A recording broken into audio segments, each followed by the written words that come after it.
Hello అండి, welcome to AMR groups. Previous క్లాసెస్లో మనం ఇండియాకి సంబంధించి India size and location, Indian climate అనే టాపిక్స్ని కంప్లీట్ చేసాం. నెక్స్ట్ టాపిక్ వచ్చేసరికి ఫిజికల్ ఫీచర్స్ ఆఫ్ ఇండియా. దీనినే ఫిజియోగ్రఫిక్ డివిజన్ ఆఫ్ ఇండియా, భారతదేశ భౌగోళిక స్వరూపాలు అంటారు. ఈ టాపిక్లో మేజర్గా మనం 6 కాంపోనెంట్స్ని చూడాల్సి ఉంటుంది. ఏంటవి? హిమాలయ పర్వతాలు, ఉత్తర భారతదేశ మైదానాలు, దక్కన పీఠభూమి, తీర ప్రాంత మైదానాలు, దీపకల్ప పీఠభూమి, అదేవిధంగా ఎడారి ప్రాంతము మరియు దీవులు. ఈ యొక్క 6 టాపిక్స్ని చూడాల్సి ఉంటుంది. ఒకసారి చూడండి. Himalaya mountains, northern plains, plateau, coastal plains, islands and desert. వీటి చూసేదానికంటే ముందు కూడా వీటి యొక్క జాగ్రఫికల్ లొకేషన్ ఒకసారి ట్రేస్ అవుట్ చేద్దాం. చూడండి, ఈ ఫస్ట్ వన్ వచ్చేసరికి ఈ ప్రాంతం మొత్తం కూడా హిమాలయ పర్వతాలు అనమాట. ఈ కింద ఉన్న ఈ ప్రాంతాన్ని నదరన్ ప్లెయిన్స్ లేదా ఉత్తర భారతదేశ మైదానాలు అంటారు. ఈ మొత్తం కూడా దక్కన్ పీఠభూమి. ఈ 4th నెంబర్ వచ్చేసరికి తీర ప్రాంత మైదానాలు. ఇదిగో ఇక్కడ రాజస్థాన్లో ఉన్న ఈ ప్రాంతం వచ్చేసరికి ఎడారి ప్రాంతం. ఇవి వచ్చేసరికి దీవులు, అండమాన్ అండ్ నికోబార్ దీవులు అనమాట. కొంచెం పెద్ద టాపిక్, ఒక 3-4 వీడియోస్ అయితే పడతాయి. మనం ఈ టాపిక్లో హిమాలయాలకు సంబంధించి కంప్లీట్ ఇన్ఫర్మేషన్ని డిస్కస్ చేద్దాం. ఓకేనా? ఫస్ట్ వన్ వచ్చేసరికి హిమాలయ మౌంటైన్స్. చూడండి, ఈ హిమాలయాస్ అనేవి జనరల్గా అందరు చదివేటప్పుడు ఏం చేస్తారంటే బాహ్య హిమాలయాలు, నిమ్న హిమాలయాలు, మధ్య హిమాలయాలు అని చెప్పేసి హిమాద్రి, హిమాచల్, శివాలిక్ అని చెప్పేసి 3 కేటగిరీస్గా డివైడ్ చేసి చదవడం జరుగుతుంది. మనం కొంచెం ఎలాబరేట్గా హిమాలయాల కంటే ముందున్న వాటిని ట్రాన్స్ హిమాలయాలు మరియు హిమాద్రి, హిమాచల్ రెండు కూడా ఈశాన్య రాష్ట్రాలకు వచ్చేసరికి మెర్జ్ అవుతాయి. మెర్జ్ అయిన తర్వాత వాటిని పూర్వాంచల్ మౌంటైన్స్ అంటారు. వీటితో కలుపుకొని 5 కాంపోనెంట్స్గా చదువుదాం. ఏంటవి? ట్రాన్స్ హిమాలయాలు, హిమాద్రి, హిమాచల్, శివాలిక్ అండ్ పూర్వాంచల్ మౌంటైన్స్. ఒక్కో దాని గురించి డిస్కస్ చేద్దాం. వాటిని డిస్కస్ చేసే కంటే ముందు కూడా భారతదేశంలో హిమాలయాలు ఏ ప్రాంతం నుంచి ఏ ప్రాంతానికి విస్తరించి ఉన్నాయి, వాటి యొక్క పొడవు, వెడల్పులు ఎంత, వాటి యొక్క విస్తీర్ణం ఎంత అనేది వాటి యొక్క పరిచయం చూద్దాం. ఫస్ట్ ఇక్కడ చూడండి, హిమాలయ పర్వతాన్ని కానీ మీరు తీసుకున్నట్లయితే భారతదేశంలో హిమాలయాలు అనేవి జమ్మూ కాశ్మీర్ అనే కేంద్రపాలిత ప్రాంతం నుంచి, యూనియన్ టెరిటరీ నుంచి అరుణాచల్ ప్రదేశ్ రాష్ట్రం వరకు కూడా అర్ధచంద్రాకారంలో అవిచ్ఛిన్నంగా ఒక చాపం మాదిరిగా 2500 కిలోమీటర్ల పొడవున విస్తరించి ఉన్నాయన్నమాట. ఏమంటున్నాను నేను? భారతదేశంలో హిమాలయ పర్వతాలు అనేవి జమ్మూ కాశ్మీర్ ప్రాంతం నుంచి అరుణాచల్ ప్రదేశ్ వరకు విస్తరించి ఉన్నాయి. వీటి యొక్క పొడవుగాను చూసినట్లయితే 2500 కిలోమీటర్లు ఉన్నాయి. వీటి యొక్క విస్తీర్ణం లేదా ఏరియాగాను చూసినట్లయితే 5 లక్షల చదరపు కిలోమీటర్ల విస్తీర్ణంలో విస్తరించి ఉన్నాయి. ఇక్కడ ఒక విషయాన్ని గమనించవచ్చు మనం. జమ్మూ కాశ్మీర్ ప్రాంతంలో అయితేనేమో 500 కిలోమీటర్ల వెడల్పును కలిగి ఉన్నాయి. అదే అరుణాచల్ ప్రాంతంలోకి వచ్చేసరికి 200 కిలోమీటర్ల వెడల్పును కలిగి ఉన్నాయి. ఏమంటున్నాను? జమ్మూ కాశ్మీర్లో వచ్చేసరికి 500 కిలోమీటర్ల వెడల్పును కలిగి ఉన్నాయి. అరుణాచల్ ప్రాంతంలోకి వచ్చేసరికి 200 కిలోమీటర్ల వెడల్పును కలిగి ఉన్నాయి. ఇందుకు దీనికి గల కారణం ఏంటంటే, ఇక్కడ చూడండి, హిమాలయ పర్వతాలు అనేవి ఇంతకుముందు రాష్ట్రంగా ఉన్నప్పుడు జమ్మూ కాశ్మీర్ రాష్ట్రంలో ఈ యొక్క ట్రాన్స్ హిమాలయాలు, హిమాద్రి, హిమాచల్, శివాలిక్ ఈ 3 ప్రాంతాలు అన్నీ కలుపుకొని ఉన్నాయి అన్నమాట. ఇక్కడ బ్రాడ్గా ఉంది. అదే ఇక్కడ చూసినట్లయితే ఈశాన్య రాష్ట్రాల్లో కానీ చూసినట్లయితే ఈ హిమాద్రి, హిమాచల్ మాత్రమే అక్కడికి 2 కూడా మెర్జ్ వెళ్తాయి అనమాట. ఎందుకు? నీకు శివాలిక్ అనేది పోట్వార్ పీఠభూమి నుంచి తీస్తా నది బేసిన్ వరకు మాత్రమే విస్తరించి ఉంది. అదే ట్రాన్స్ హిమాలయాలు ఓన్లీ జమ్మూ అండ్ కాశ్మీర్ ప్రాంతంలో మాత్రమే విస్తరించి ఉన్నాయి. కాబట్టి ఇక్కడ వెడల్పు ఎక్కువగా ఉంటుంది. ఈశాన్య రాష్ట్రాల్లో కానీ చూసినట్లయితే వాటి యొక్క వెడల్పు అనేది తక్కువగా ఉంటుంది. మనం నదుల పరంగా చూసినట్లయితే హిమాలయ ప్రాంతాలు అనేవి సింధు నది నుంచి బ్రహ్మపుత్ర వరకు విస్తరించి ఉన్నాయి.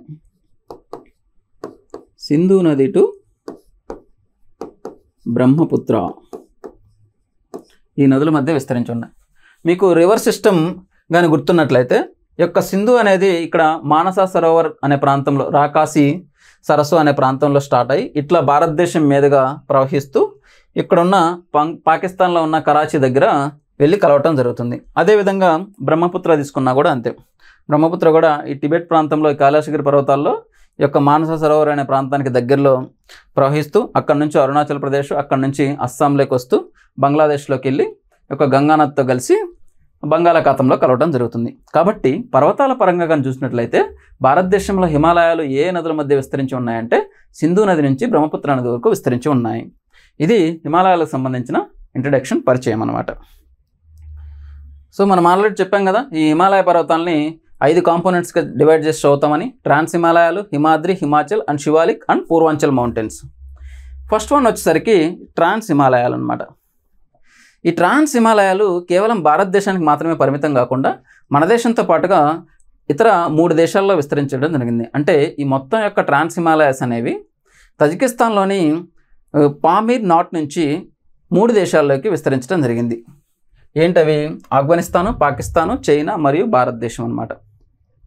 ఫస్ట్ విదేశాల్లో వాటి యొక్క ఇంపార్టెన్స్ ఏంటనేది చూద్దాం ఒకసారి. ఎక్కడ ఉంటుంది వీటిని? జన్మస్థానంగా చూసినట్లయితే పామీర్ నాట్ అంటాం. ఎక్కడుంది ఈ ప్రాంతం అంటే తజికిస్తాన్ ప్రాంతం ఉంది. భారతదేశంతో తజికిస్తాన్ ప్రాంతానికి బౌండరీ లేదండి, ల్యాండ్ బౌండరీ లేదు. భారతదేశంతో భూ సరిహద్దు కలిగిన దేశాలు 7 మాత్రమే. ఏంటవి? ఆఫ్ఘనిస్తాను, పాకిస్తాను, చైనా, నేపాల్, భూటాను, మయన్మారు, బంగ్లాదేశ్. ఈ ప్రాంతాలకు మాత్రమే భారతదేశంతో భూ సరిహద్దుని కలిగి ఉన్నాయి. కానీ ఇక్కడ ట్రాన్స్ హిమాలయస్ అనేవి ఈ పామీర్ పీఠభూమిని కేంద్రంగా చేసుకొని 4 దేశాల్లోకి విస్తరించాయి. ఏంటవి? ఆఫ్ఘనిస్తాను, పాకిస్తాను, చైనా మరియు భారతదేశం. ఆఫ్ఘనిస్తాన్లో వీటికి ఉన్న పేరే హిందూ కుష్ లేదా హిందూ రాజ్ పర్వతాలు అంటారు. ఏమని పిలుస్తారు ఆఫ్ఘనిస్తాన్లో? హిందూ కుష్ లేదా హిందూ రాజ్ పర్వతాలు అంటారు. ఈ హిందూ కుష్ లేదా హిందూ రాజ్ పర్వతాలనే ఏమని బిరుదంటే ఇవి హిందువులను చంపు పర్వతాలు అని చెప్పేసి పేరు. ఎందుకు అట్లా చెప్తారంటే ఈ యొక్క పర్వతాల యొక్క దిగువ భాగంలో పంజ్ షీర్ అనే లోయ ఉంటుంది. ఈ లోయ చాలా ప్రమాదకరం అనమాట. ఇక్కడ ఈ పంజ్ షీర్ అనే లోయకి అర్థం ఏంటంటే పంజ్ అంటే 5 అని అర్థం, షేర్ అంటే సింహాలని అర్థం. 5 సింహాల లోయ అని చెప్తారు. అంతేకాకుండా ఈ లోయలో మరకత మనులకి ప్రసిద్ధిగా అంచెందుగా పేర్కొనడం జరుగుతుందన్నమాట. ఇక్కడ హిందూరాజ్ పర్వతాల్లో ఉన్న మరొక ప్రత్యేకత ఏంటంటే ఇక్కడ ఉన్న ఈ కవక్ పాస్ గుండానే భారతదేశానికి విచ్చేసిన గ్రీక్ వీరుడైన అలెగ్జాండర్ అదే పాస్ నుంచి వచ్చారు. అదేవిధంగా ఆఫ్ఘనిస్తాన్లోకి ఎంటర్ అయిన తాలిబాన్స్ కూడా ఈ పాస్ గుండానే ఈ యొక్క హిందూరాజ్ పర్వతాలను దాటుకుంటూ ఆఫ్ఘనిస్తాన్లోకి వెళ్ళడం జరిగింది. అలెగ్జాండర్ కూడా ఈ హిందూరాజ్ లేదా హిందూ కుష్ పర్వతాలను దాటుకుంటూ వాయువ్య భారతదేశంలోకి ఎంటర్ అవ్వడం జరిగింది.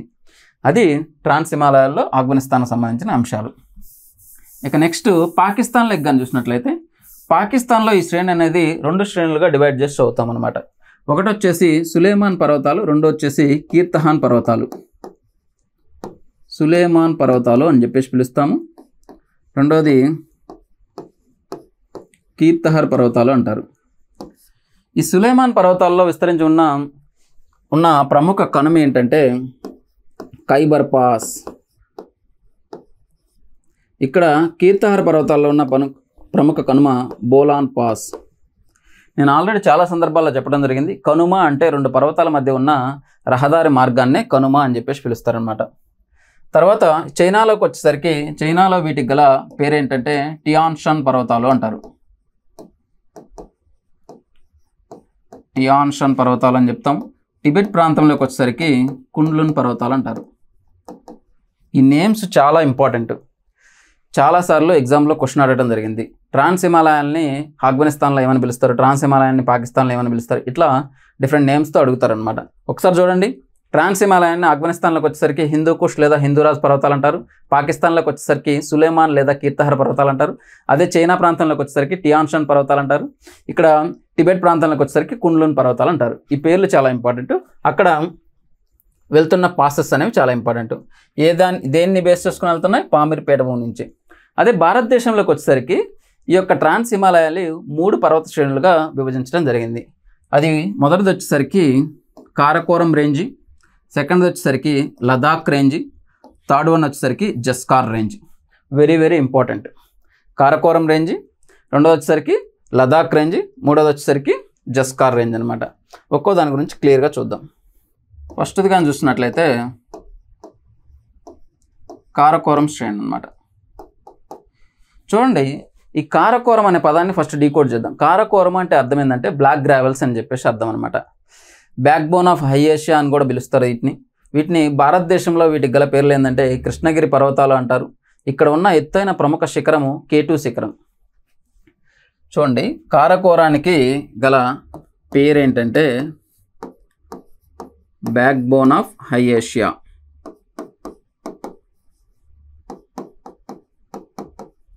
అదేవిధంగా దీన్ని కృష్ణగిరి పర్వతాలు అంటారు.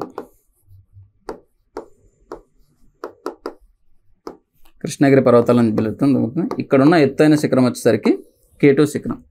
దీనికి ఒక స్టోరీ ఉంటుందండి. యాక్చువల్గా ఈ K2 శిఖరాన్ని మొట్టమొదటిసారిగా కనుగొన్నది ఎవరంటే టీసీ మౌంట్ గోమరీ. అయితే ఈయన మొదటగా కనుగొన్నది మాషిర్బమ్ అనే శిఖరం, దానికి K1 అని పేరు పెట్టి ఆ తర్వాత రెండోసారి కనుగొన్నాడు కాబట్టి దీనికి K2 అని పేరు పెట్టడం జరిగింది. K2 యొక్క ప్రత్యేకత ఏంటంటే K2 యొక్క ఎత్తు వచ్చేసి 8611 మీటర్లు. పర్వతాల ఎత్తు ఎప్పుడూ కూడా మీటర్లలో ఉంటుంది. అదేవిధంగా దీన్ని క్వీన్ ఆఫ్ హిమాలయాస్ అని చెప్పేసి పిలుస్తారు. క్వీన్ ఆఫ్ హిమాలయాస్ అని చెప్పి పిలవడం జరుగుతుంది. లదాఖ్ ప్రాంతంలో దీన్ని కృష్ణగిరి పర్వతం అని చెప్పేసి పిలుస్తాం అన్నమాట. ఏమని పిలుస్తారు? కారకోరం రేంజ్నేమో కృష్ణగిరి పర్వతాలు, యొక్క K2 శిఖరాన్నేమో కృష్ణగిరి పర్వతం అంటాము. దీని మీద విస్తృతంగా పరిశోధన చేసిన గాడ్విన్ ఆస్టిన్ పేరు మీదుగా K2 శిఖరానికి మరొక పేరు ఏంటంటే Godwin Austin.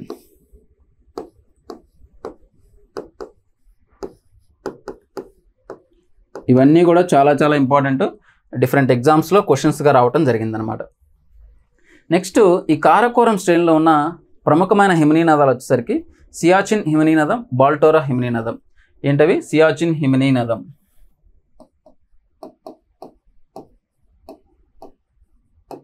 Siachen హిమనీనదం and బాల్టోరా హిమనీనదం.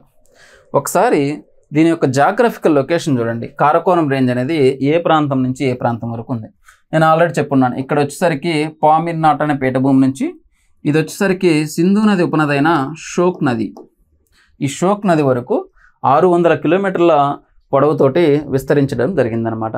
Karakoram range అనేది పామిర్ పీఠభూమి నుంచి షోక్ నదికి మధ్య విస్తరించి ఉంది. దీనికి గల మరొక పేరు ఏంటంటే, భారతదేశంలో పిలిచే ఇంకొక పేరు ఏంటంటే కృష్ణగిరి పర్వతాలు అని చెప్పేసి పిలుస్తారు. ఇక్కడ ఉన్న ప్రముఖమైన శిఖరం K2 శిఖరం, దాని యొక్క ఎత్తు ఎంతంటే 8611 మీటర్లు. దానికే ఏమని పేరంటే క్వీన్ ఆఫ్ హిమాలయాస్ అని చెప్పేసి పిలుస్తారు. ఈ యొక్క K2 శిఖరాన్ని చైనాలో వచ్చేసరికి కగోరి పర్వతం అని, అదే పాకిస్తాన్లో వచ్చేసరికి చెగోరి పర్వతం అని పిలుస్తారు. ఓకేనా?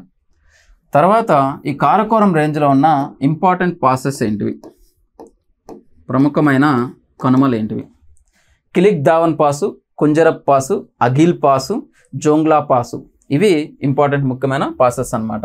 ఏమంటున్నారు? ఫస్ట్ వన్ వచ్చేసరికి కిలిక్ దావన్ పాస్. ఈ పదం వినంగానే మీకు ఒక విషయం గుర్తు రావాలి. భారతదేశం యొక్క ఉత్తర సరిహద్దు ఉత్తరాన ఉన్న లాస్ట్ పాయింట్ ఏంటంటే ఈ కిలిక్ దావన్ పాస్ అనమాట. ఇక్కడే దీని కింద అదే కానీ పాక్ ఆక్యుపైడ్ కాశ్మీర్ కానీ రెండింటిని కలిపి తీసుకున్నట్లయితే ఇందిరాకాల్ అవుతుంది. నెక్స్ట్ వచ్చేసరికి కుంజరప్ పాస్.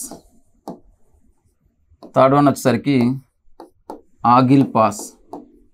ఈ కారకోరం పేరు మీదగానే కారకోరం పాస్, కారకోరం కనుమ. అదేవిధంగా లాస్ట్ వన్ వచ్చేసరికి జోంగ్లా పాస్. మనం ఆల్రెడీ చదువుతాం వరుసగా జోంగ్లా, కార్డుంగ్లా, పెన్స్లా అని చెప్పేసి. ఈ కిలిక్ దావన్ పాస్ వచ్చి దీని యొక్క ఇంపార్టెన్స్ ఏంటంటే ఈ పాకిస్తాన్లోని గిల్గిత్ అనే ప్రాంతం నుంచి జింజియాంగ్ అనే యొక్క చైనా యొక్క ప్రావిన్స్కి మధ్య ఈ పాస్ అనేది దారి చేస్తుంది అనమాట. ఒకప్పుడు దీన్ని బాగా యూస్ చేసేవాళ్ళు. ఎప్పుడైతే ఈ కుంజరప్ పాసు వాడకంలోకి వచ్చిందో దాని యూసేజ్ అనేది తగ్గిపోయింది. నెక్స్ట్ ఈ కుంజరప్ పాస్ గుండానే చైనా పాకిస్తాన్ యొక్క ఎకనామిక్ కారిడార్ అనేది దీని గుండానే వెళ్తుంది. China Pakistan economic corridor. ఇది కారకోరం రేంజ్ యొక్క ఇంపార్టెన్స్. Next Ladakh range.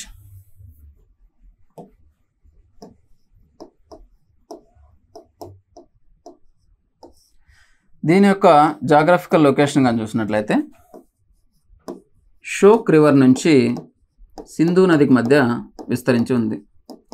దీనికి గల పేరు ఏంటంటే రూప్ ఆఫ్ ఇండియా అంటారు. భారతదేశం యొక్క పైకప్పు అని చెప్పేసి పిలుస్తాము. రూప్ ఆఫ్ ఇండియా అంటారు. ల్యాండ్ ఆఫ్ హై పాసెస్ అని కూడా పిలుస్తాము. ల్యాండ్ ఆఫ్ హై పాసెస్ అంటారు. అదేవిధంగా కోల్డ్ డిజర్ట్ అని కూడా పిలుస్తారు. ఇవి దానికి ఉన్న మొత్తం పేర్లు చెప్తున్నాను నేను. కోల్డ్ డిజర్ట్ అని కూడా పిలుస్తారు. ఎందుకు ఆ పేర్లు వచ్చాయో ఒకసారి ఎక్స్ప్లెయిన్ చేద్దాం. రూప్ ఆఫ్ ఇండియా అని చెప్పేసి లడక్ ప్రాంతాన్ని, అంటే భారతదేశంలోనే ఎత్తైన ప్రాంతం అనమాట. రూప్ ఆఫ్ వరల్డ్గా టిబెట్ని పిలుస్తుంది. ప్రపంచ పైకప్పు అని చెప్పేసి టిబెట్ని పిలుస్తారు. భారతదేశం యొక్క పైకప్పు అని చెప్పేసి లదక్ ప్రాంతాన్ని పిలుస్తుంది. దక్షిణ భారతదేశం యొక్క పైకప్పు అని చెప్పేసి కర్ణాటక ప్రాంతాన్ని పిలవడం జరుగుతుంది. ల్యాండ్ ఆఫ్ హై పాసెస్ అంటే ఇక్కడే ఎత్తైన కనుమలు ఉన్నాయన్నమాట. ఉదాహరణగా చూసినట్లయితే కార్డుంగ్లా, ఈ పాసెస్ ఇక్కడే ఉందన్నమాట. చైనా ప్రాంతంలోకి వెళ్ళే పాస్. అదేవిధంగా పెన్స్లా, ఇవి అక్కడ ఉన్న ప్రముఖమైన పాసెస్. ఈ కోల్డ్ డెజర్ట్ అని ఎందుకు చెప్తారంటే ఇక్కడే ప్రముఖమైన నేషనల్ పార్క్ అయిన హెమీస్ నేషనల్ పార్క్ ఉంది. దీనికి ఉన్న మరొక ప్రత్యేకత ఏంటంటే భారతదేశంలోనే బిగ్గెస్ట్ నేషనల్ పార్క్ అనమాట. ఇక్కడ ప్రముఖంగా సంరక్షించబడుతున్న జంతువు ఏంటంటే లిపాడో, మంచు చిరుత అంటారు. మంచు చిరుత అనేది ఇక్కడ సంరక్షించబడుతున్న జంతువు. ఇక్కడ ఉన్న నేషనల్ పార్క్ కానీ చూసినట్లయితే హెమీస్ నేషనల్ పార్కు, సంరక్షించబడుతున్న జంతువు లిపాడో నేషనల్ పార్కు. దీనికి ఉన్న ప్రత్యేకత ఏంటంటే బిగ్గెస్ట్ వన్, ఇండియాలోనే బిగ్గెస్ట్ వన్ అనమాట. ఇది లదాఖ్ సంబంధించిన ఇన్ఫర్మేషన్. నెక్స్ట్ వచ్చేసరికి జస్కార్.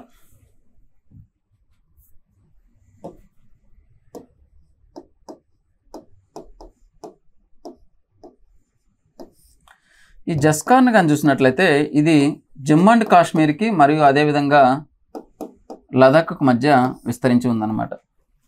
ఇక్కడ ఉన్న ప్రముఖమైన నది కానీ చూసినట్లయితే జస్కార్ రివర్.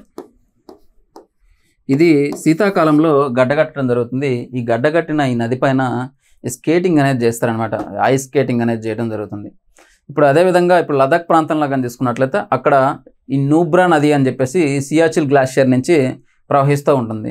మీకు ఆల్రెడీ కాలకోరం రేంజ్ చెప్పినప్పుడు చెప్పాను. అక్కడ ఉన్న ప్రముఖమైన హిమనీ నదం ఏంటి? సియాచిల్ అండ్ బాల్టోరా. ఈ సియాచిల్ యొక్క హిమనీ నదం నుంచి ఏర్పడిందే నూబ్రా రివర్. ఈ నూబ్రా దేని యొక్క ఉపనది అంటే షోక్ నది యొక్క ఉపనది. షోక్ వచ్చేసరికి సింధు నది యొక్క రైట్ ట్రిబ్యూటరీ, అంటే కుడి ఉపనది అనమాట. అర్థమవుతుందా? ఒకసారి చూడండి. నూబ్రా ఏమో షోక్ నది యొక్క ఉపనది,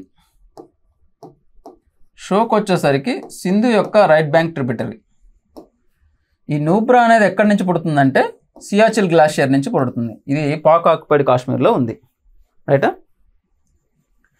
ఇక్కడ ఈ జస్కార్ రేంజ్లో కానీ చూసినట్లయితే ఈ ప్రాంతం మొత్తం కూడా ఈ కశ్మీర్ వ్యాలీ ప్రాంతాలన్నీ కూడా ఇక్కడే ఉంటాయి. స్టెపీస్ అనే గడ్డి భూములు కూడా ఈ ప్రాంతాల్లో మనకు కనిపిస్తూ ఆహ్లాదకరంగా ఉంటాయి. ఈ కోనిఫెరస్ షేప్లో ఈ మొత్తం మీరు కానీ అరవింద్ స్వామి సినిమా రోజా సినిమా కానీ చూసినట్లయితే మొత్తం కూడా ఈ కోనిఫెరస్ షేప్లో చెట్లనే ఉంటాయి. వాటి మొత్తం అంతా కూడా మంచుతో కబ్బడి ఉంటుంది. ఆ ప్రాంతం అంతా ఏంటంటే ఈ జస్కార్ ప్రాంతం అన్నమాట, రైటా? ఇది ట్రాన్స్ హిమాలయాలకు సంబంధించిన ఇన్ఫర్మేషన్. ఒకసారి మనం చూసినట్లయితే ఈ ఇండియా పాకిస్తాన్ రిలేషన్స్ కానీ ఈ లదాఖ్ ప్రాంతం కానీ వీటి యొక్క ఇంపార్టెన్స్ అనేది ఈ మధ్య రీసెంట్గా పెరగడం జరిగింది. దాన్ని కూడా నేను ఒకసారి ఐఆర్ పాయింట్ ఆఫ్ వ్యూలో చెప్తాను, చూడండి ఒకసారి. ఇదిగో ఇక్కడ మనం చూసినట్లయితే ఇది వచ్చేసరికి కీర్తహార్ శ్రేణిలో ఉన్న బోలాన్ పాస్ అనమాట. ఇదే సులేమాన్లో ఉన్న ఖైబర్ పాస్, ఓకేనా? ఇక్కడ చూడండి, నేను ఆల్రెడీ చెప్పాను కదా, ఇది ఆఫ్ఘనిస్తాన్ ప్రాంతం, ఇది వచ్చేసరికి తజికిస్తాన్ ప్రాంతం. ఈ తజికిస్తాన్లోని పామిర్ పీఠభూమి నుంచి ఉండటం జరిగింది. ఈ రీసెంట్గా ఈ ఇండియా పాకిస్తాన్ ఇష్యూ అనేది చాలాసార్లు న్యూస్లో ఉండటం జరిగింది. అందుకోసారి ఈ కరెంట్ అఫైర్స్ పార్ట్ ఆఫ్ వ్యూలో భాగంగా ఎట్లాగో టాపిక్ వచ్చింది కాబట్టి మనం ఒకసారి మాట్లాడదాం. ఈ జనరల్గా దీని యొక్క స్టోరీ ఏంటంటే ఈ 1947 ఆగస్ట్ 14 రోజున వాళ్ళకి లిబరేషన్ అనేది రావడం జరుగుతుంది. పాకిస్తాన్ అనేది సపరేట్ కంట్రీ అయింది. సపరేట్ కంట్రీ అయిన తర్వాత ఈ కాశ్మీర్ అనేది ఇండిపెండెంట్గా ఉంటుందని చెప్తారు. దాంతో ఏమవుతుంది, అక్కడ ఉన్న ట్రైబ్స్ ఎవరైతే ఉన్నారో పాకిస్తాన్లో ఉన్న ట్రైబ్స్, కొంతమంది ట్రైబ్స్ని ఈ యొక్క మహారాజా హరిసింగ్ మేనకి పంపించడం జరుగుతుంది. ఈ స్టోరీ అందరూ తెలిసిందే. పంపించిన తర్వాత ఆయన వచ్చి భారతదేశం యొక్క శరణ్ కోరిన తర్వాత భారతదేశంతో ఒప్పందం జరుగుతుంది. దాన్ని ట్రీటీ ఆఫ్ అసెన్షన్ అంటారు. ఈ ఒప్పందం ప్రకారం 1947లో మొట్టమొదటిసారిగా భారతదేశం అనేది పాకిస్తాన్ తోటి యుద్ధం చేయడం జరుగుతుంది. ఆ తర్వాత ఏమైంది, 1965 టైంకి వాళ్ళు కొంతమంది ఇండియన్స్ని తీసుకెళ్ళి వాళ్ళని రెచ్చగొట్టి భారతదేశంలో ఉన్న గవర్నమెంట్ మీద రెబెలియన్ చేయాలని చెప్పేసి ఆపరేషన్ గిల్బర్త్ అని చెప్పేసి చేస్తారనమాట. ఇప్పుడు 1965లో మనకి ఇక్కడ టైం లైన్ చూస్తే 1947లో ఫస్ట్ ఒకసారి వార్ జరుగుతుంది. ఆ నెక్స్ట్ వచ్చేసరికి 1965లో ఆపరేషన్ గిల్బర్త్ అని చెప్పేసి పాకిస్తాన్ వాళ్ళు పెట్టిన పేరు. దీంట్లో ఏం చేశారంటే ఇక్కడ ఉన్న కుర్రవాళ్ళని, అంటే ఆ కాశ్మీరు ఎవరైతే ఆజాదీ కాశ్మీర్ ప్రాంతంలో ఉన్న వాళ్ళు ఎవరైతే ఉన్నారో వాళ్ళందరినీ ట్రైన్ చేసి భారతదేశం మీద వ్యతిరేకించడం కోసం చేసిన పని అనమాట అది. ఆ తర్వాత ఇందిరాగాంధీ టైంలో వచ్చేసరికి 1971లో లిబరేషన్ ఆఫ్ బంగ్లాదేశ్, దీనికోసం వార్ అనేది జరగడం జరుగుతుంది. ఈ వార్ జరిగిన తర్వాత ఎవరు కూడా న్యూక్లియర్ టెస్టులు చేయకూడదని చెప్పేసి ఇండియాకి పాకిస్తాన్కి మధ్యలో 1991లో లాహోర్ డిక్లరేషన్ అనేది జరుగుతుందన్నమాట. అప్పుడు మన ప్రధానిగా ఉండేవారంటే వాజ్పేయి, పాకిస్తాన్ ప్రధాని అయిన నవాజ్ షరీఫ్ తోటి వీళ్ళిద్దరి మధ్య లాహోర్ డిక్లరేషన్ అనేది జరుగుతుంది. ఈ లాహోర్ డిక్లరేషన్ తర్వాత దాన్ని వెంటనే వైలేట్ చేస్తూనే ఇది వచ్చేసరికి ఫిబ్రవరి 21 జరిగితే అదే 1991 మే 3 రోజు కార్గిల్ వార్ స్టార్ట్ చేస్తారనమాట. స్టార్ట్ చేసి ఇది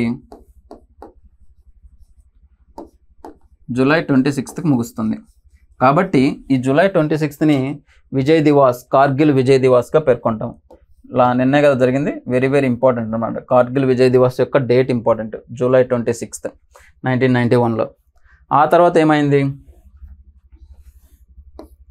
నెక్స్ట్ వచ్చేసరికి 2016లో యూరీ అటాక్, దానికి రిటాలియేషన్గానే ఆపరేషన్ సర్జికల్ స్ట్రైక్ అనేది చేయడం జరిగింది. తర్వాత 2019 ఫిబ్రవరి 14 అండి పుల్వామా అటాక్, దీనికి రిటాలియేషన్గా బాలాకోట్ ఎయిర్ స్ట్రైక్, అభినందన్ అక్కడ చిక్కుకోవడం మళ్ళీ వదిలిపెట్టడం జరిగింది కదా, దాని జరిగింది. ఆ తర్వాత వచ్చేసరికి 2025 ఏప్రిల్ 22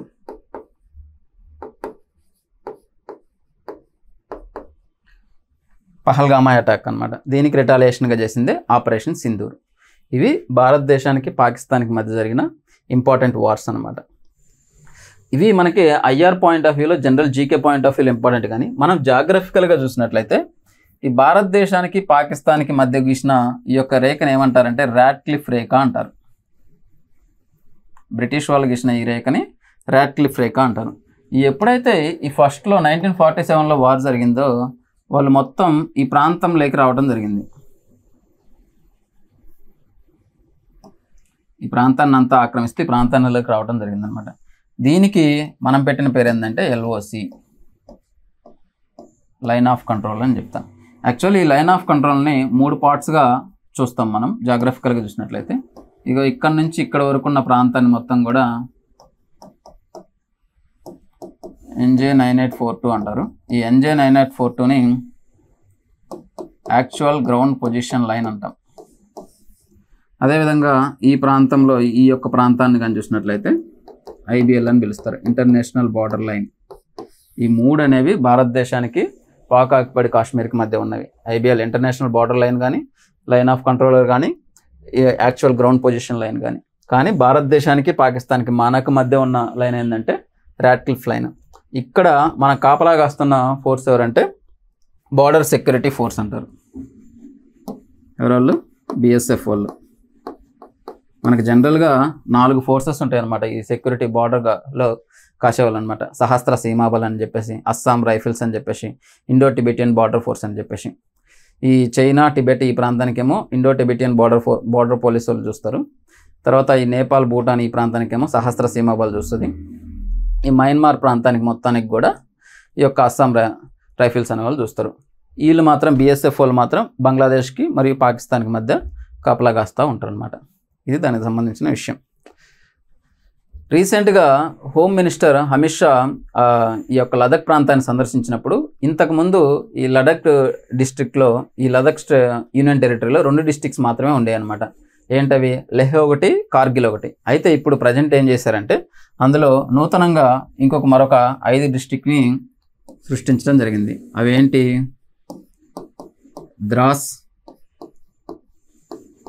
జస్కార్, అదేవిధంగా న్యూబ్రా అండ్ చాంగ్తాంగ్ అండ్ శ్యామ్. ఈ 5 డిస్ట్రిక్ట్ని గుర్తించారు. ఇంపార్టెంట్ కరెంట్ అఫైర్స్ గుర్తుపెట్టుకోవాలన్నమాట. ఇవి ట్రాన్స్ హిమాలయాలకు సంబంధించి. ఇంకా నెక్స్ట్ వచ్చేసరికి హిమాద్రి శ్రేణి.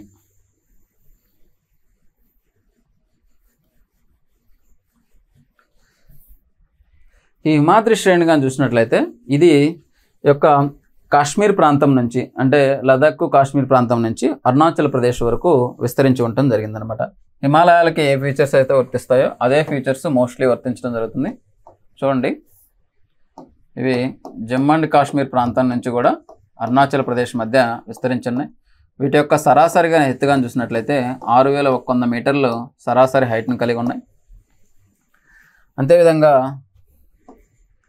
ఇవి ఎత్తైన శిఖరాలకి ప్రసిద్ధిగాంచిందిగా చెప్తామన్నమాట. ఎత్తైన శిఖరాలకు ప్రసిద్ధిగాంచిందిగా చెప్తాం. ఏంటో ఎత్తైన శిఖరాలు అంటే రాష్ట్రాల వారీగా వివిధ పేర్లు ఉన్నాయి. వీటిని నదుల పరంగా కానీ చూసినట్లయితే సింధు నది నుంచి బ్రహ్మపుత్ర నది మధ్య విస్తరించి ఉంది. ఇక్కడ జమ్మూ కాశ్మీర్లో వీటిని ఏమని పిలుస్తారంటే నంగా పర్బత్. ఇక్కడ ఉన్న ఎత్తైన శిఖరం వచ్చేసరికి నంగా పర్బత్. ఉత్తరాఖండ్లో వచ్చేసరికి నందాదేవి. ఇక్కడే నందాదేవి బయోస్పియర్ రిజర్వాయర్ కూడా ఉంది. అదే నేపాల్లో వచ్చేసరికి మౌంట్ ఎవరెస్ట్. అదే సిక్కింలో వచ్చేసరికి కాంచనజంగా. ఇక్కడ అరుణాచల్ ప్రదేశ్లో వచ్చేసరికి నామ్చా బర్వా. ఇవి రాష్ట్రాల వారీగా ఎత్తైన శిఖరాలు. హిమాద్రి పర్వతాల యొక్క సరాసరి ఎత్తు ఎంతంటే 6100. ప్రాంతాల పరంగా చూసినట్లయితే జమ్మూ కాశ్మీర్ ప్రాంతం నుంచి అరుణాచల్ ప్రదేశ్ వరకు విస్తరించి ఉన్నాయి. నదుల పరంగా చూసినట్లయితే సింధు నుంచి బ్రహ్మపుత్ర వరకు ఉన్నాయి. వీటిని రాష్ట్రాల వారీగా వాటి యొక్క ఎత్తైన శిఖరాలు అనేవి చదువుతాం మనం. జమ్మూ కాశ్మీర్లో కానీ చూసినట్లయితే నంగా పర్బత్తు, ఉత్తరాఖండ్లో చూసినట్లయితే నందాదేవి, నేపాల్ లేదా మహాభారత్ పర్వతాల్లో కానీ చూసినట్లయితే ఎవరెస్ట్, మౌంట్ ఎవరెస్ట్, సిక్కింలో చూసినట్లయితే కాంచన్జంగా, అదేవిధంగా అరుణాచల్ ప్రదేశ్లో చూసినట్లయితే నామ్చా బర్వా. పర్వతాల పరంగా చూసినట్లయితే నంగా పర్బత్ నుండి నామ్చా బర్వా వరకు విస్తరించి ఉన్నాయన్నమాట. భారతదేశంలోనే లేదా హిమాలయాల్లోనే ప్రపంచంలోనే ఎత్తైన శిఖరం ఏంటి అంటే, సరే అండి, భారతదేశంలో లేదు, హిమాలయాల్లోనే ఎత్తైన శిఖరం ఏంటి అంటే మౌంట్ ఎవరెస్ట్ అన్నమాట. ఇక చూడండి, ఈ పిక్చర్లో కనిపిస్తుంది కదా, ఇదే మౌంట్ ఎవరెస్ట్. దీని యొక్క హైట్ కానీ చూసినట్లయితే 8848 మీటర్స్. ఇది కొంచెం అటు ఇటు పెరుగుతూ ఉంటుంది. సమ్టైమ్స్ 8550కి కూడా వెళ్ళింది, 8850కి కూడా వెళ్ళింది. అక్కడ నుంచి గ్లోబల్ వార్మింగ్ వల్ల కొంచెం కరగడం జరుగుతుంది. ఎందుకు, ఇది మొత్తం కూడా గ్లాషియర్ మొత్తం అంత మంచుతో కప్పబడి ఉంటుంది కాబట్టి కొంచెం హైట్ అనేది పెరగడం తగ్గడం అనేది జరుగుతుంది. ఈ యొక్క హైట్ అనేది వెరీ వెరీ ఇంపార్టెంట్.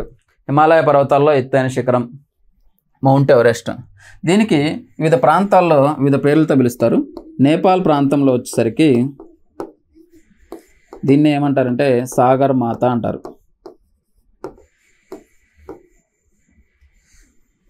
అదే చైనాలో వచ్చేసరికి కోమోలంగ్మా అంటారు. అదే టిబెట్లో వచ్చేసరికి చోమోలంగ్మా అంటారు. ఇవి దీనికి ఉన్న ఇతర పేర్లు అన్నమాట.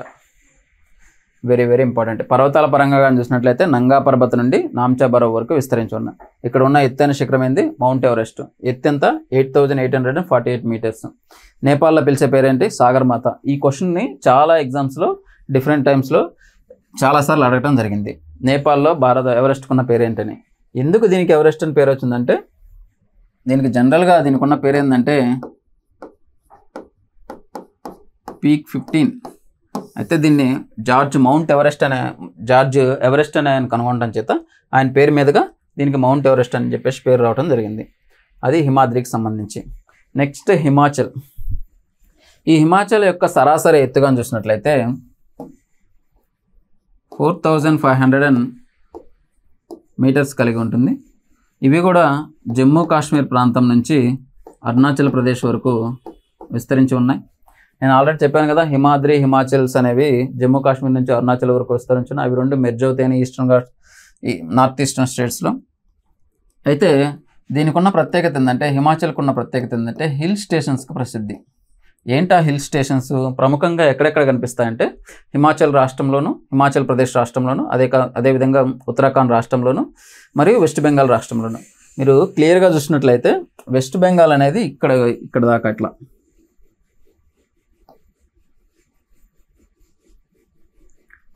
ఇట్లా విస్తరించి ఉంటుంది. అంటే అటు అస్సాంతో ఈ సిక్కిం తోటి ఇట్లా. ఈ వెస్ట్ బెంగాల్లో డార్జిలింగ్, కాలింపోంగ్ అనేవి హిల్ స్టేషన్స్గా ప్రసిద్ధి అనమాట. ఏంటవి హిల్ స్టేషన్స్? ఇక్కడ ఉన్న ప్రముఖమైన హిల్ స్టేషన్స్ ఏంటి అంటే హిమాచల్ ప్రదేశ్లో వచ్చేసరికి సిమ్లా, కూలు, కాంగ్రా, స్పిటి, లాహోర్, ధర్మశాల, డల్హౌసీ. అదేవిధంగా ఉత్తరాఖండ్లో కానీ చూసినట్లయితే ముస్సోరీ, రాణికేట్, అల్మోరా, చక్రట్రా. వెస్ట్ బెంగాల్లో కానీ చూసినట్లయితే కాలింపాంగ్ అండ్ ఇంకోటి వచ్చేసరికి డార్జిలింగ్. ఇది చూడండి, ఇక్కడ ఇమేజెస్లో చూపించాను నేను ఆల్రెడీ. ఇది వచ్చేసరికి సిమ్లా, ఇది డార్జిలింగ్ ప్రాంతం అనమాట. ఈ డార్జిలింగ్లో శ్రేష్టమైన తేయాకు తోటలకి ప్రసిద్ధిగాంచినాయి అనమాట. ఇదిగో ఇట్లా స్టెప్స్గా ఉంటాయి. అక్కడున్న క్లైమేట్కి అక్కడ శ్రేష్టమైన టీ అనేది పండడం జరుగుతుంది. మరొకసారి ఈ యొక్క హిల్ స్టేషన్స్ చూడండి. హిమాచల్ ప్రదేశ్లో కానీ చూసినట్లయితే సిమ్లా, కూలు, కాంగ్రా, స్పిటి, లాహోర్, ధర్మశాల, డల్హౌసీ. అదే ఇక్కడ కానీ చూసినట్లయితే ఉత్తరాఖండ్లో కానీ చూసినట్లయితే ముస్సోరీ, మనందరూ తెలుసు యూపీఎస్సీ యొక్క ట్రైనింగ్ సెంటర్ అక్కడే ఉంది, సర్దార్ వల్లభాయ్ పటేల్ ట్రైనింగ్ సెంటర్. ముస్సోరీ, రాణికేట్, అల్మోరా, చక్రట్రా. అదే ఇక్కడ వెస్ట్ బెంగాల్లో కానీ చూసినట్లయితే ప్రముఖమైన హిల్ స్టేషన్ ఏంటంటే డార్జిలింగ్ ప్రాంతం. డార్జిలింగ్ దేనికి ప్రసిద్ధి అంటే శ్రేష్టమైన తేయాకు పండడానికి ప్రసిద్ధి. ఇది గ్రూప్ 2 బిట్.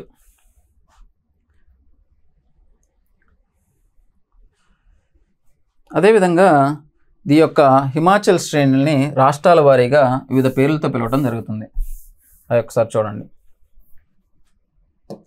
జమ్మూ కాశ్మీర్లోకి వచ్చేసరికి వీటిని పిర్పంజాల్ శ్రేణి అంటారు.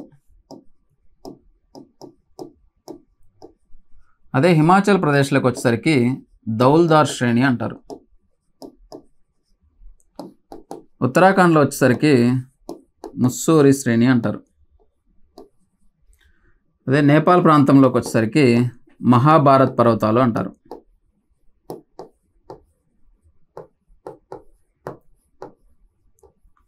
ఈ సిక్కిం ప్రాంతంలోకి వచ్చేసరికి నాగటిబ్బా పర్వతాలు అంటారు. ఇవి రాష్ట్రాల వారీగా వివిధ పేర్లు అన్నమాట. ఇంకా నెక్స్ట్ వచ్చేసరికి శివాలిక్. ఈ శివాలిక్ యొక్క సరాసరి ఎత్తుగా తీసుకున్నట్లయితే దీని యొక్క సరాసరి ఎత్తు 1500 మీటర్లు ఉంటుంది. ఇక్కడే మొట్టమొదటిసారి మానవుడి యొక్క అవశేషాలైన రాంపితీకస్ అవశేషాలు అనేవి ఇక్కడే బయటపడ్డవి. ఈ శివాలిక్ అనేవి ఈ క్రమక్షయానికి లోనయ్యి ఇక్కడ చిన్న చిన్న నీటి గుంటల్లాగా ఏర్పడతాయి. ఆ నీటి గుంటల్లోకి కానీ గోయల్లాగా ఏర్పడతాయి. ఆ గోయల్లోకి కానీ నీళ్ళు చేరినట్లయితే వాటిని చోస్ అని పిలుస్తారు. ఏమని పిలుస్తారు? అక్కడ ఏర్పడే భూస్వరూపాలని చోస్ అని చెప్పేసి పిలవటం జరుగుతుంది. అదేవిధంగా ఈ శివాలిక్ కూడా రాష్ట్రాల వారీగా వివిధ పేర్లు ఉండటం జరిగింది. జమ్మూ కాశ్మీర్లో వీటిని జమ్మూ కొండలని పిలుస్తారు.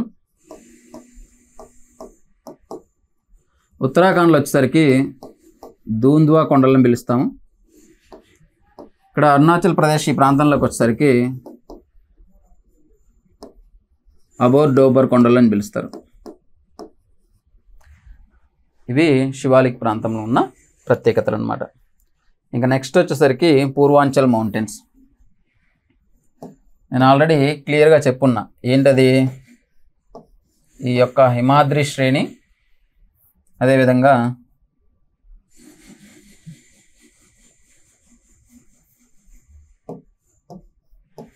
హిమాచల్ శ్రేణి, ఇవి రెండు కూడా మెర్జ్ అవటం వల్ల ఈశాన్య భారతదేశంలో ఏర్పడిన పర్వతాలే ఈ యొక్క పూర్వాంచల్ మౌంటైన్స్ అంటాం. చాలా జాగ్రత్తగా ఉండాలి. చూడండి, ఈ పూర్వాంచల్ మౌంటైన్స్ని రాష్ట్రాల వారీగా వివిధ పేర్లతో పిలవడం జరుగుతుంది. అరుణాచల్ ప్రదేశ్లో అయితేనేమో పాట్కాయిబమ్ పర్వతాలు అంటారు. నాగాల్యాండ్లో నాగా కొండలను పిలువడం జరుగుతుంది. మణిపూర్లో వచ్చేసరికి మణికొండలను పిలుస్తారు. మిజోరంలోకి వచ్చేసరికి లుషాయి లేదా మిజో కొండలు అని పిలుస్తారు. త్రిపురలో వచ్చేసరికి త్రిపుర కొండలను పిలుస్తారు. మేఘాలయలో 3 పర్వత శ్రేణులుగా విభజించడం జరుగుతుంది. గైరో, కాశీ, జయంతియా అని పిలుస్తారు. ఇక్కడ వచ్చేసరికి అస్సాంలో వచ్చేసరికి బైరల్ కొండలు అని చెప్పేసి పిలవటం జరుగుతుంది అనమాట. ఒకసారి ఇక్కడ రాస్తాను చూడండి. అరుణాచల్ ప్రదేశ్లో వచ్చేసరికి పాట్కాయిబమ్ పర్వతాలు అంటారు. అదే నాగాలాండ్లోకి వచ్చేసరికి నాగా కొండలు అంటారు. మణిపూర్లోకి వచ్చేసరికి మణికొండలు అంటారు. అది మిజోరంలోకి వచ్చేసరికి లుషాయి లేదా మిజో కొండలు అంటారు. త్రిపురలో ఆ రాష్ట్రం పేరుతోనే త్రిపుర కొండలు అంటారు. అదేవిధంగా ఇక్కడ కానీ చూసినట్లయితే ఈ యొక్క మేఘాలయానికి అస్సాంకి బార్డర్లో ఉండే వాటిని ఏమంటారంటే గారో కాశీ కొండలు అని పిలుస్తారు. ఈ ప్రాంతంలో ఉన్న వీటిని ఏమంటారంటే జయంతి కొండలు అంటారు. ఈ గారో కాశీ జయంతియా అనేవి అక్కడ ఉన్న ట్రైబ్స్ నేమ్. అంటే అక్కడ ఉన్న ఎవరైతే ట్రైబల్ పీపుల్స్ ఉన్నారో వాళ్ళ పేర్ల మీదుగా ఈ కొండలకు ఆ పేర్లు రావడం జరిగింది. ఈ యొక్క అస్సాంకి నాగాలాండ్కి మధ్య ఉన్న ఈ పర్వత శిఖరాన్ని ఏమని పిలుస్తారంటే బైరల్ కొండలు అంటారు. ఇది చాలా ఇంపార్టెంట్, లాస్ట్ ఎస్ఐ బ్యాచ్లో అడగటం జరిగింది. అయితే మొత్తం పూర్వాంచల్ పర్వతాల్లోనే ఎత్తైన శిఖరం ఏంటంటే సారామతి. ఇక్కడ ఉన్న దాని పేరు సారామతి అంటారు. ఈశాన్య భారతదేశంలో ఎత్తైన శిఖరం అన్నా, తర్వాత పూర్వాంచల్ పర్వతాల్లో ఎత్తైన శిఖరం అన్నా కూడా ఇదే చెప్పాలి, 3862 మీటర్లు. రైటా?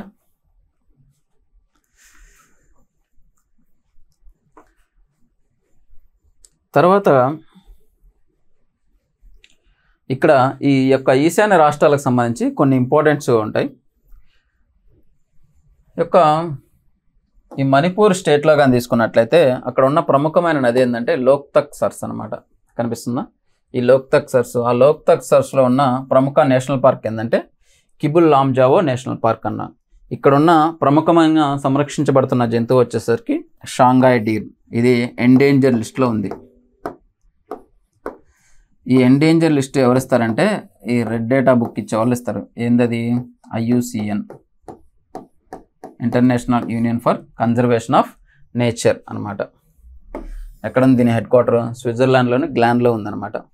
అక్కడ ఉన్న ప్రముఖమైన తెగ ఎవరంటే కూకీ అండ్ మీటై. వీళ్ళ గొడవే కదా మణిపూర్ ఇష్యూ. ఏందది? జస్ట్ చిన్నగా చెప్దాం. ఈ మీటై తెగ వాళ్ళని 6th షెడ్యూల్లో చేర్చి వాళ్ళని కూడా ట్రైబల్గా గుర్తించాలని చెప్పేసి వీళ్ళు సుప్రీంకోర్టుకి వెళ్ళడం జరిగింది. సుప్రీంకోర్టు ఆ విషయం చూడమని చెప్పి సెంట్రల్ గవర్నమెంట్ చెప్పింది. దాంతో ఈ కూకాయ్ తెగ వాళ్ళు కింద ధర్నా చేశారనమాట. వీళ్ళేమో పర్వత ప్రాంతాల్లో ఉంటారు, వీళ్ళు వచ్చేసరికి లోయ ప్రాంతం, వ్యాలీ ప్రాంతం ఏదైతే ఉందో ఆ ప్రాంతంలో ఉండటం జరిగింది. ఇక్కడ పూచే ప్రత్యేకమైన కొలువులు అనమాట వీటిని. రైటా? ఇంకా నెక్స్ట్ ఇట్లా ఉండే ప్రముఖమైన పాసెస్ చూడండి ఒకసారి. జోజిలా పాసు శ్రీనగర్ నుంచి లెహ్ ప్రాంతానికి ఉంది. కారకోరం పాసు చైనా నుంచి లదక్ ప్రాంతానికి విస్తరించడం జరిగింది. అదేవిధంగా రోహతంగ్ పాసు కూలు నుంచి కీలాంగ్కి విస్తరించడం జరిగింది. ఈ యొక్క రోహతంగ్ పాస్ పైనే అటల్ టనల్ అనేది నిర్మించారు. ప్రపంచంలోనే హైయెస్ట్ టన్నల్ అన్నమాట. ఈ కూలు మనాలి నుంచి లెహ్ ప్రాంతానికి నిర్మించడం జరిగింది. ఈ షిప్కిలా కానీ పాసెస్ కానీ చూసినట్లయితే సిమ్లా నుంచి టిబెట్కి ఉంది. నాతులా కానీ చూసినట్లయితే సిక్కిం టు టిబెట్ ఉంది. దీపు పాస్ చూసినట్లయితే అరుణాచల్ ప్రదేశ్ నుంచి మయన్మార్ ప్రాంతానికి ఉందన్నమాట. రైటా? ఇవి ఇంపార్టెంట్ పాసెస్. నేను ఇంతకుముందు ఈ యొక్క లదక్ శ్రేణి చెప్పేటప్పుడు ఒకసారి చూడండి.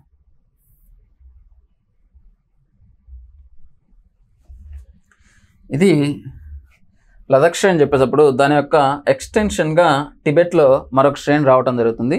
దాన్నే ఏమంటారంటే కైలాష్ గిరి మౌంటైన్స్ అంటారు. పరమశివుడు ఇక్కడే ఉంటారని హిందువుల యొక్క నమ్మకం కదా. ఈ కైలాష్ గిరి మౌంటైన్స్లో ఎత్తైన శిఖరం ఏంటంటే మౌంట్ కైలాష్.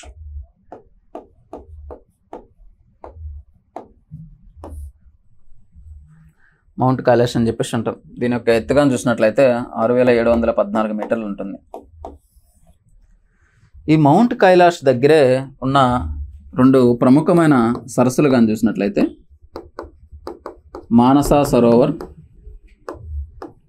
అండ్ ఇంకోటి వచ్చేసరికి రాకాసి సరస్సు. అయితే ఇది రీసెంట్గా న్యూస్లో ఎందుకుందంటే ఈ యొక్క చైనా యొక్క విదేశాంగ మంత్రి ఎవరైతే ఉన్నారో ఆయన ఏమన్నాడంటే ఈ మానస సరోవర్ యాత్రని ఇంకా ఎస్టాబ్లిష్ చేయాలి అని చెప్పేసి అన్నాడు అనమాట. మనకి జాగ్రఫికల్ పాయింట్ ఆఫ్ వ్యూలో ఏం ఇంపార్టెంట్ అంటే ఈ మానస సరోవర్ నుంచి కానీ ఈ రాకాసి సరస్సు నుంచి కానీ స్టార్ట్ అయ్యే నదులు ఏంటివి అని చెప్పేసి అడగవచ్చు అనమాట. ఏంటి ఆ నదులు? పైన కానీ చూసినట్లయితే మనకి సింధు నది అక్కడి నుంచి స్టార్ట్ అవుతుంది, సట్లైజ్ రివర్ రాకాసి సరస్సు నుంచి స్టార్ట్ అవుతుంది, బ్రహ్మపుత్ర రివర్ అది అక్కడి నుంచి స్టార్ట్ అవుతుంది, ఈ యొక్క గంగా నది యొక్క ఉపనది అయిన గాగ్రా నది, దాన్నే పురాణాల్లో కర్ణాలి నది అని చెప్పేసి అంటారు. ఈ 4 నదులు అనేవి ఈ మానస సరోవర్ ప్రాంతం నుంచి స్టార్ట్ అవడం జరుగుతుంది. ఏంటి రివర్స్ 4 రివర్స్ ఒకసారి చూద్దాం. ఏమని చెప్పాను? సింధు నది, అదేవిధంగా సట్లైజ్ రివర్, గంగా నది యొక్క ఉపనది అయిన గాగ్రా, ఇది ఇచ్చిన కర్ణాలి, ఇది ఇచ్చినా కూడా రైట్ ఆన్సర్ అవుతుంది.